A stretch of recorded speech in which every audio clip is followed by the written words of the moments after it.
Charles Dages earned his degree from the College of Engineering and has spent more than 35 years as an entertainment executive at Warner Brothers and CBS. According to one nominator, he is a visionary leader, exceptional engineer, and entrepreneur extraordinaire, whose interdisciplinary innovations have brought new translational technologies and business opportunities to the TV, motion picture, video game, film restoration, and communications industries. During his career, Charles led the creation of a complete digital facility for the Ellen DeGeneres Show, I know it well, managed the launch of the Warner International Channel, Extra, and the Rosie O'Donnell Show, and he designed and built the innovative WBTV network digital infrastructure, which was later recognized with a technical Emmy.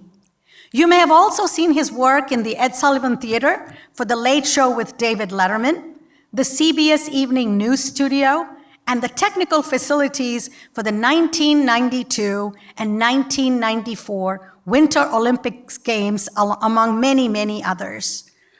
Charles also led the various divisions of Warner Brothers in bringing their expertise and creative resources to the global fight against AIDS, earning Warner Brothers a Global Business Coalition Award for Business Excellence for this work.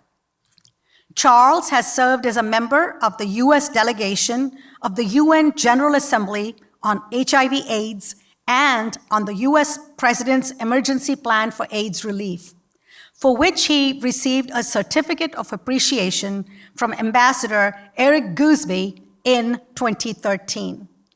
Charles continues to serve as a board member for several companies and organizations, including the Nonprofit Partnership for an HIV-Free Generation, Digivation, I love that, Digivation Camps for Innovation, and the Barbara Bush Foundation for Family Literacy. You are all extraordinary. Congratulations, Charles. It's a privilege to honor you with our Alumni Fellow Award.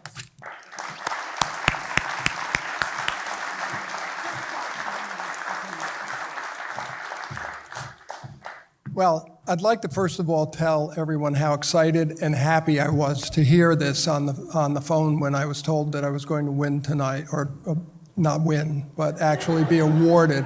I'm used to that Emmy thing, you know, there's winners and but I'd like to thank first the Alumni Association. I'd like to thank the president for the nice introduction. I'd also like to thank all of the people who work in the Alumni Association and how they've actually made this a very easy event for me to come to. I'm just speechless as to how kind everyone is. In any event, I'd like to just go back as I was sitting, and I had 2 minutes to do this in, but I wanted to talk a little bit about my career and what Penn State meant to me. Quite frankly, my wife told me I couldn't keep a job when we first got married. Kathy, you're out there somewhere. I kept moving as an engineer from one place to another, first General Electric, and then I moved over to a company here in Pennsylvania called Gerald Electronics. And that's how I became attached to Penn State. The founder of that company, which was outside of Philadelphia, actually what became later, after he left the company and sold it, the 40th governor of the state of Pennsylvania.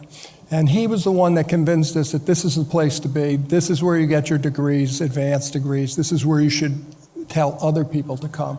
And I truly believe that the we are conversation is beyond just the football team. I believe that whenever I met a Penn Stater anywhere in the world doing anything, it was, can we do this? And they would say, we can.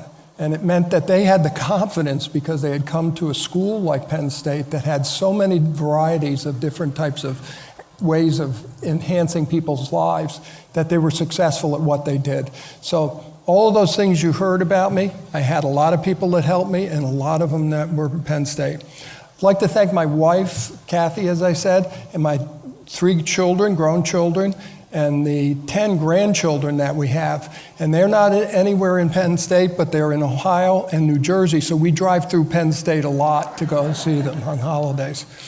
I think one of the interesting things that happened as I was going to jot down the notes for tonight is that I found in my early days it was the company with the entrepreneur and the governor of Pennsylvania name, who was pioneering cable television at the time. And I was very fortunate to be there because this is the home of cable television in the late 40s and early 50s. And then the second place I went was a company called, it would be called Warner Brothers and CBS. And those companies had a different type of attitude that the world was where we had to operate, not just in the United States, not just in enhancing things, but the world. We had to have a global vision. And I'm so proud of Penn State for taking up that type of vision from an education standpoint. I guess that's about it. I'd like to, again, thank the school, thank them for what has happened to me, and thank them very much for the award.